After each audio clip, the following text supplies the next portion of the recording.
Bonjour à toutes et à tous les gars, j'espère que vous allez tous très bien. Aujourd'hui on se retrouve pour une toute nouvelle vidéo. Le Bitcoin n'a pas tant bougé par rapport à hier, mais on a eu quelques mouvements qui sont plutôt intéressants, notamment un qui m'a permis de rentrer en position sur le Bitcoin. Le trade est actuellement clôturé. Je vais te le partager, je vais te l'expliquer, quelle confluence j'ai eue et pourquoi je l'ai clôturé. On ira voir donc le Bitcoin, ce que je pourrais attendre dans la prochaine semaine qui arrive. On ira voir le AKT, le Solana, l'Ethereum, on ira voir le FET, on ira voir le CAS. Vous m'avez demandé de l'analyser, donc on ira le voir. Et puis on finira par le Tao. Donc on ira voir un petit peu ce qu'on pourrait anticiper potentiellement sur le graphique. Dans tous les cas, j'espère vraiment que la vidéo vous plaira. C'est le cas, n'hésitez vraiment pas à la liker, à vous abonner si ce n'est pas déjà fait. N'oubliez pas de me rejoindre sur mes autres réseaux qui sont directement en description. Le canal, le groupe Telegram, mon compte Instagram, mon compte Twitter. Dans tous les cas, je vous souhaite un bon visionnage. Allons, on est parti. Pour commencer sur le Bitcoin, on peut remarquer déjà cette trendline que je t'avais déjà montré hier. On est venu donc la liquider en fait, tout simplement on est passé en dessous, d'accord? Et donc on est venu récupérer la liquidité qui était juste en dessous. On est revenu dans le bloc baissier juste ici, donc on va appeler une demand, donc plutôt intéressant. Comme tu vois, on est vraiment revenu au pips près. On a eu une très jolie réaction. Et à la suite justement de la liquidation de cette trendline juste ici, je m'attendais à la liquidation de la trendline du Nord que je t'avais remarqué hier, c'était celle-ci, là avec de nombreuses touches ici ainsi qu'ici. Ok, donc on avait une très jolie trendline, un espèce de triangle, tu vois. Et c'est ce que je te disais hier, c'est que lorsqu'on a des espèces de triangles, donc deux trendlines, une baissière, une haussière, généralement, tu vois, on va range comme ça à l'intérieur. On va venir dans un premier temps liquider un côté de cette trendline pour récupérer la contrepartie et puis par la suite on viendra liquider le deuxième côté. Ok, donc soit on fait une première liquidation, une deuxième et ensuite on injecte le mouvement à l'envers, d'accord, on a deux retournements, soit on a le premier retournement et à ce moment-là on va continuer la tendance. Ok, c'est ce qui peut arriver. Donc ça dépend surtout de l'order flow global. Là en l'occurrence l'order flow est plutôt compliqué à définir mais je pense qu'on est quand même plutôt haussier. Donc à la suite de la liquidation de cette trendline, moi j'ai voulu chercher une position. Donc tu vois, j'étais pas sur le graphique ici aux alentours de 10 heures, on a eu le changement de structure, on était passé aussi, on a eu une réaccumulation ici, on vient récupérer les liquidités ici, on avait donc une jolie crique avec pas mal de liquidités juste là, donc magnifique. Et puis par la suite, tu vois, on avait une demand juste ici qu'on verra mieux peut-être en 10 minutes. Voilà, on a une jolie demand juste ici au niveau des 99 500. On est venu liquider un support juste ici. Si on descend un petit peu en time frame, on vient liquider un support. Donc ce support, il incitait la dump money à se placer à l'achat, d'accord? Donc tant qu'on était au-dessus de ce support, la dump money, elle se plaçait à l'achat. Donc elle mettait son stop loss juste en dessous. On vient récupérer les stop loss, on vient récupérer la contrepartie. La smart money, tout simplement, ça lui permet de se placer à l'achat. Moi, je suis rentré au changement de structure en lower time frame en 15 secondes, il me semble. Donc voilà, si on va voir la position, regarde, je suis rentré voilà, au changement de structure juste ici lorsqu'on est venu casser les 99 657. Donc comme tu vois par la suite, le trade s'est plutôt bien passé, d'accord, mais on est même allé très très haut. J'avais une target aux 101 000 $, c'est-à-dire au milieu de la grosse supply. Alors il me semble que c'est une supply H4. Non, c'est plutôt une supply H3. Voilà, une supply H3 donc, qui commence au niveau des 100 600 et donc j'ai mis mon take profit au niveau des 101 000 au milieu environ. J'étais un petit peu descendu en time frame et j'avais vu ici pas mal de favori gap en plein milieu donc c'était plutôt intéressant.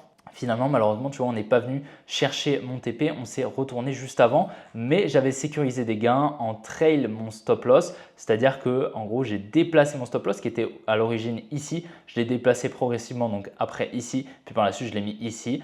Car si on venait à casser ici ce lot, ça invalidait mon analyse. À ce moment-là, on allait chercher probablement mon stop loss. Tu vois, c'est exactement ce qui s'est passé. On est venu dans un premier temps chercher mon trading stop et puis par la suite mon stop loss. Mais j'étais déjà sorti, je suis sorti juste là. Donc, tu vois, je suis monté à environ 7 R de profit latent, mais j'ai clôturé à 2 R de profit. Donc, plutôt intéressant quand même. Ça me fait plus de R sur le début du mois de décembre. C'est quand même plutôt intéressant. J'avais déjà d'autres trades sur FET et Tao. Malheureusement, les deux ont été close à break-even. Donc, ce n'est pas très grave, c'est-à-dire à l'équilibre, hein, pas de gain, pas de perte.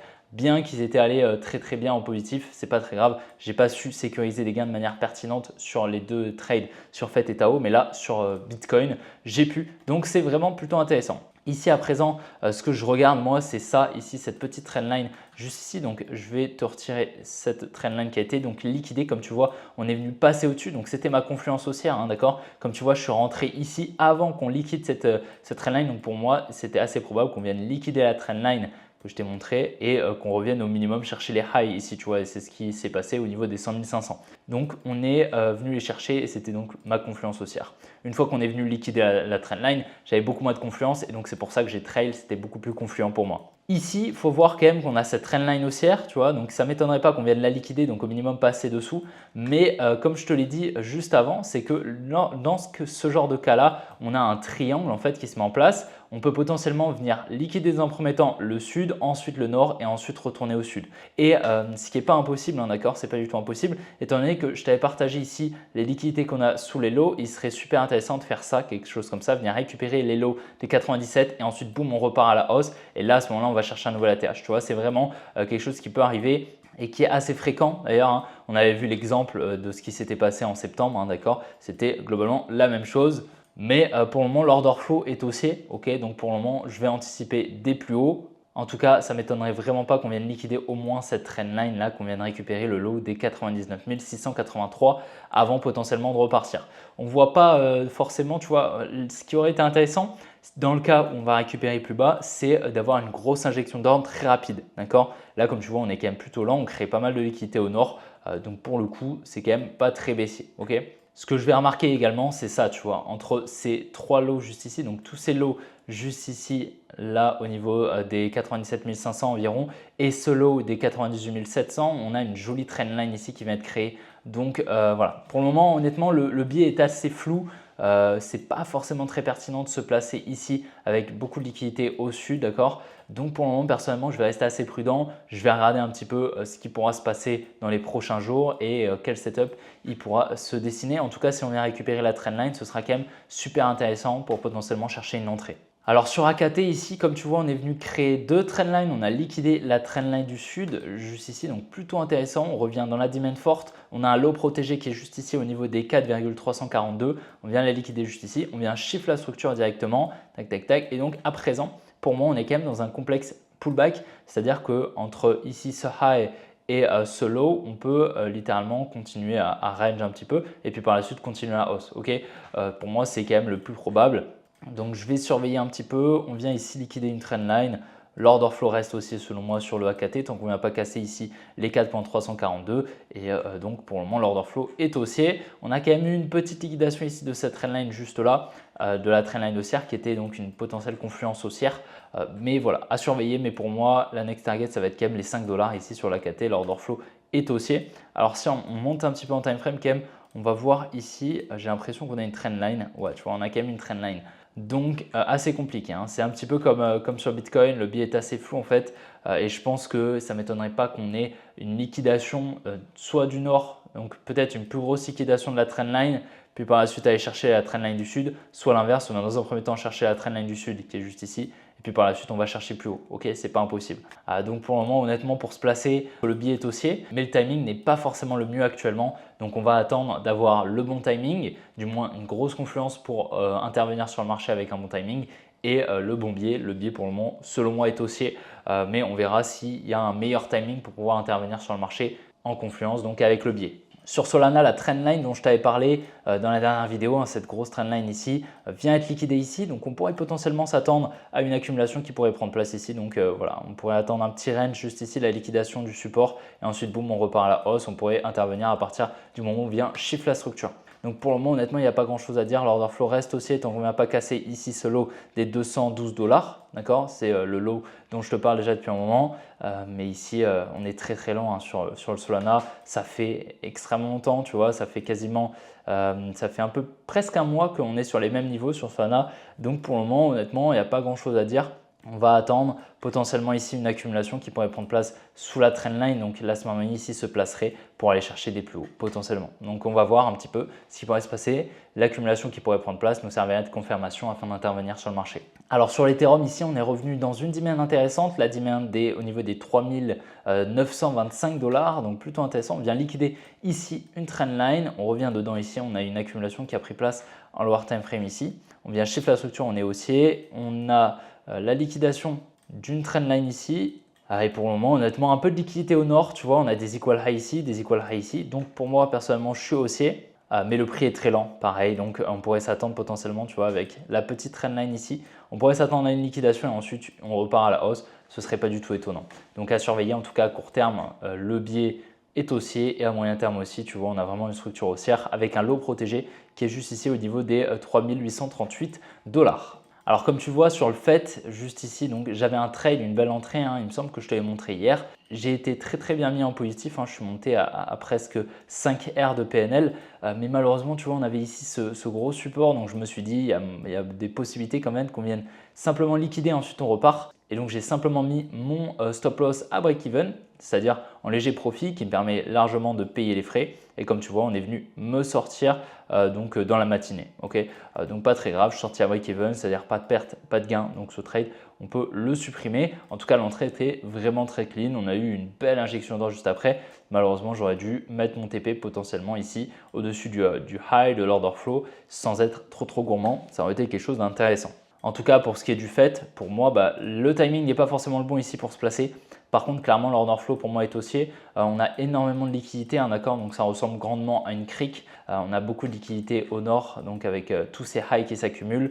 L'order flow pour moi reste haussier sur le fait, mais le timing n'est pas forcément le bon ici pour rentrer avec du levier. Du moins, je ne vois pas forcément de confirmation qui me permettrait de rentrer sur le marché. Donc le CAS petit à petit est en train de entamer sa nouvelle tendance haussière. Donc pour rappeler, hein, moi je m'attendais à la liquidation ici de ce support. Donc tu vois, on n'est pas venu. C'est pas très grave, d'accord, j'assume, hein, c'est pas très grave. Comme je te dis, je préfère rentrer sur des niveaux extrêmement pertinents avec une grosse confluence plutôt que de rentrer ici avec un gros support juste au-dessus du support, tu vois.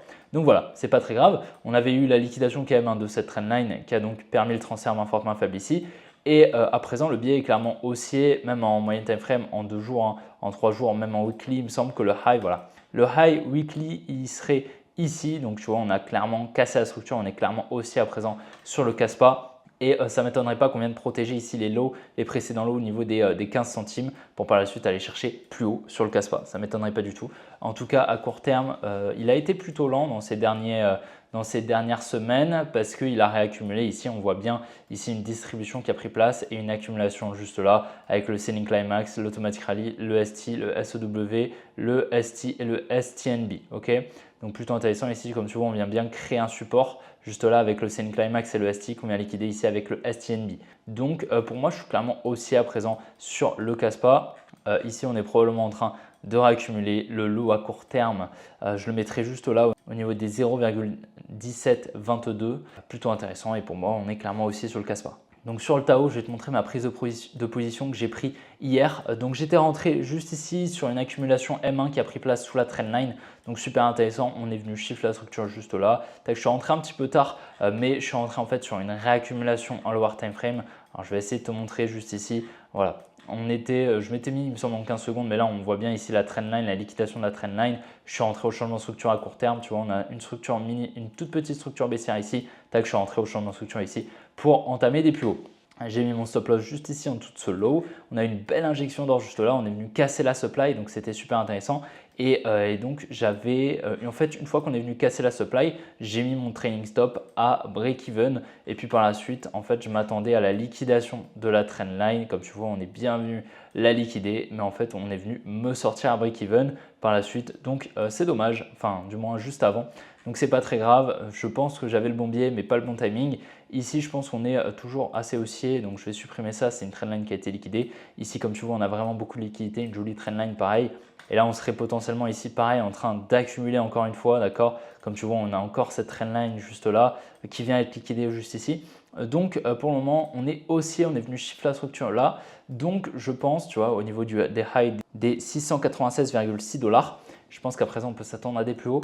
Mais pareil, franchement, avec un Bitcoin qui est assez indécis, en tout cas, il y a beaucoup de liquidité au nord, ça c'est sûr. D'accord, même des equal high au niveau du top et le biais est clairement haussier. D'accord, donc on peut s'attendre à des plus hauts. Est-ce qu'on a le bon timing ici? C'est possible, d'accord, mais ce n'est pas obligatoire. Honnêtement, pour le moment, c'est assez compliqué de se positionner, je pense, en trade.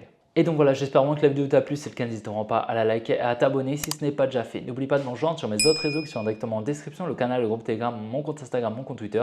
Tu as tout en description. N'oublie pas, si tu souhaites t'améliorer dans ton analyse technique, ton trading, tu as le premier lien en description si tu souhaites réserver un appel avec un membre de mon équipe pour intégrer l'académie sur laquelle je travaille déjà depuis plus de 6 mois. Dans tous les cas, je te souhaite une bonne après-midi, une bonne soirée et puis on se retrouvera demain pour une prochaine vidéo comme d'habitude. Allez, ciao les gars!